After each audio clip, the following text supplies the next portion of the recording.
¿No le parece extraño que en nuestra formación en oratoria y homilética rara vez consideramos la conexión entre nuestro trabajo y el del dramaturgo, novelista o guionista de televisión? Yo propongo que comencemos a considerar el sermón como una trama homilética, una forma de arte narrativo, una historia sagrada. De hecho, ese es precisamente el tipo de predicación que ahora domina muchos púlpitos evangélicos y de megaiglesias. En algunos casos, el púlpito ha desaparecido por completo, siendo reemplazado por un escenario y una pantalla. Las personas clave en el personal de la iglesia son aquellas cuya tarea principal es dirigir el grupo de teatro o el equipo de filmación. La declaración de la verdad en forma proposicional está ausente. Lo que está ahora en boga es decir historias o representarlas de una manera que aliente a las personas a adaptarse a sí mismas en la narración. Las historias son supuestamente más acogedoras, más significativas y más gentiles que los hechos rudos o los reclamos de la verdad sin ambigüedades. Este punto de vista sobre la predicación ha ido ganando aceptación por 3 o 4 décadas, junto a otras estrategias pragmáticas de crecimiento de la Iglesia, una tendencia que he criticado en otro lugar. He aquí cómo una editorial religiosa anuncia un influyente libro que trata de la revolución a finales del siglo XX entre la predicación y la filosofía del ministerio. La predicación está en crisis. ¿Por qué? Debido a que el enfoque tradicional y conceptual ya no funciona, no es capaz de captar el interés de los oyentes. El libro en sí dice: el antiguo enfoque temático conceptual de la predicación está en condición crítica, sino en una fase mortal. Innumerables libros recientes sobre la predicación se han hecho eco de esta apreciación o algo similar. ¿Cuál es el remedio? Nos dicen una y otra vez que los predicadores deben verse a sí mismos como narradores, no como maestros de doctrina. He aquí una muestra típica. Contrariamente a lo que algunos nos quieren hacer creer, la historia, no la doctrina, es el ingrediente principal de la Biblia. No tenemos una doctrina de la creación, tenemos historias de la creación.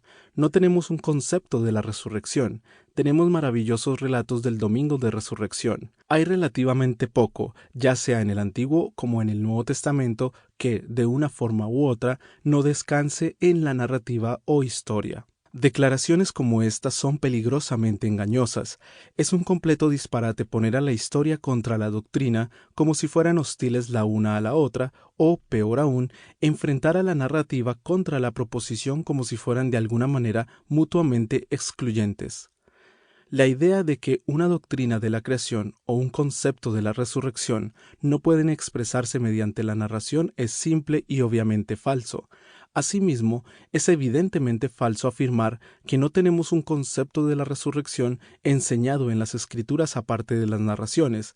Vea, por ejemplo, 1 Corintios 15, un capítulo largo dedicado por completo a una sistemática, pedagógica y polémica defensa de la doctrina de la resurrección corporal, repleto de exhortaciones, argumentos, silogismos y abundantes declaraciones proposicionales. Por otra parte, hay una diferencia clara y significativa entre una parábola, una historia hecha por Jesús para ilustrar un precepto, proposición o principio, y la historia, una crónica de los acontecimientos que sucedieron en realidad.